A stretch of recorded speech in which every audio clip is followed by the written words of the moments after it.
Hello everyone, कैसे हैं आप सब। वेलकम है आपका केमिकल मैथ्स यूट्यूब चैनल में। बच्चों के क्लास 10th के अंदर जो सेक्शन ई आता है, केस स्टडी बेस्ड क्वेश्चन, उन्हीं उसी के लिए एक आज हम क्वेश्चन यहाँ पर डिस्कस करेंगे बच्चों। क्वेश्चन है, labour suffer from the literacy.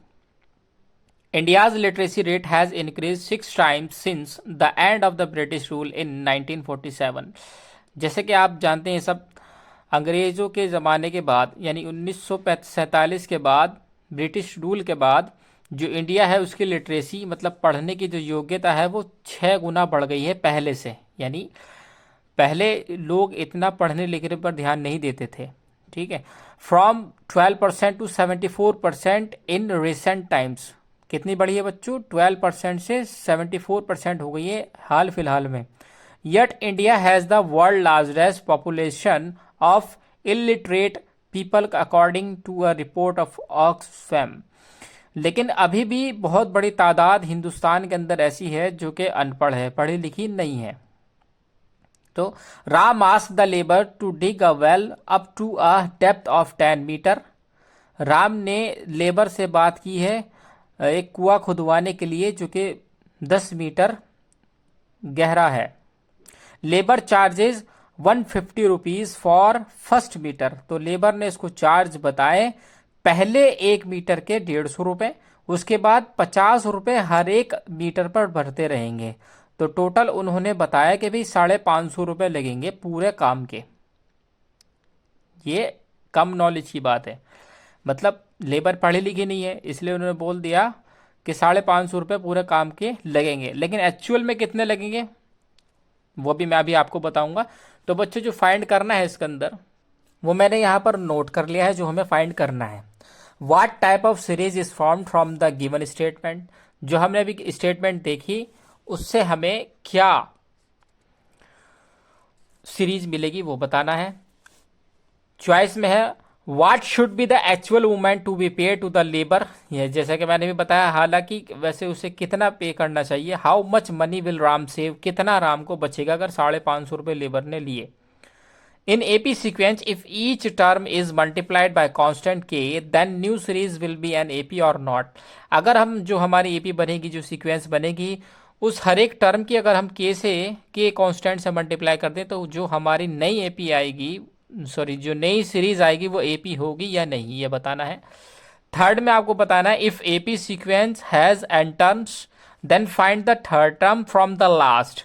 तो आपको ये बताना है अगर एपी के अंदर एन टर्म्स हैं और अगर हम उसको लास्ट से अगर फाइंड करें तो हमारा जो थर्ड टर्म होगा वो क्या होगा, ये बताना है। चलिए बच्चों स्टार्ट करते हैं। पहला जो है what type of series is form from the given statement, तो पहले यही सॉल्व करेंगे हम। तो हम लिखेंगे labour charges for each subsequent metres are. बच्चों यहाँ मैं एपी लिख रहा हूँ, ठीक है। पहले मैंने आपको बताया कि 150 रुपये लेने के लिए बोल रहे हैं वो पहले मीटर के, उसके बाद 50-50 रुपये वो बढ़ाते जाएंगे। तो दूसरा टर्म क्या होगा 200, फिर थर्ड टर्म होगा 250 और फिर 300, इसी तरीके से चलता चला जाएगा। ओके, पहला पॉइंट हो गया आपका ये ख़त्म। अब चॉइस वाला देखिए, what should be the actual amount to be pay to the labour, how much money will save Ram save if the labour agree with 550। तो चॉइस बच्चों देखिए, इसी सीरीज में, सीरीज दोबारा नहीं लिख रहा, इसी सीरीज में से लिख रहा हूँ। फर्स्ट टर्म हमारा बच्चों हो जाएगा 150, ओके, और डिफरेंस हमारा हो जाएगा बच्चों 50, और एन हमें दे रखा है 10। क्यों? क्योंकि 10 मीटर ही तो खोदना है। तो हम फॉर्मूला लगा देंगे यहाँ पर a n equals to a plus n minus 1 d. तो a 10 equals to 150 plus n की जगह 10 माइनस 1 डी। डी कितना है 50। तो 150 प्लस 9 मल्टीप्लाई 50, तो ये हो जाएगा 150 प्लस 450, ये आ जाएगा हमारा 600 रुपीज़। 600 रुपीज़ उन्हें लगेंगे। तो राम कितना सेव कर रहा है बच्चों? राम सेव्स मनी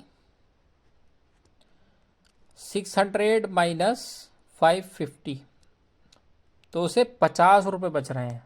राम को 50 रुपये बच रहे हैं। ठीक है बच्चों। इसके बाद सेकंड पॉइंट में वो कह रहा है in AP sequence if each term is multiply by constant k then the new sequence will be an AP or not. चलिए बताते हैं, अगर हम किसी कांस्टेंट से मल्टीप्लाई करते हैं तो if each term of an AP is multiplied by any constant a, then new sequence will be AP। नई सीक्वेंस भी बच्चों AP ही होगी। ओके तो बच्चों थर्ड पॉइंट में आपको बताना है if the AP sequence has n terms, अगर AP के अंदर n टर्म्स हैं then find the third term from the last. तो आपको लास्ट थर्ड टर्म बतानी है लास्ट से, यानी कि जो लास्ट टर्म होगी बच्चों वो हमारी पहली हो जाएगी। तो यहाँ पे हम लिख सकते हैं, थर्ड वाले के लिए बताता हूँ आपको मैं, करना ये है the third term from the last is given, और क्या गिवन है by L, L minus 3 minus 1d। तो आपकी जो थर्ड टर्म हो जाएगी बच्चों वो हो जाएगी एल माइनस 2d। यहीं पर हम इसको क्वेश्चन को ख़त्म करते हैं बच्चों। उम्मीद है आपको वीडियो पसंद आया होगा, आप रिमाइंड करके एक बार देख सकते हैं अगर आपको समझ नहीं आया तो। ओके बच्चे, थैंक यू।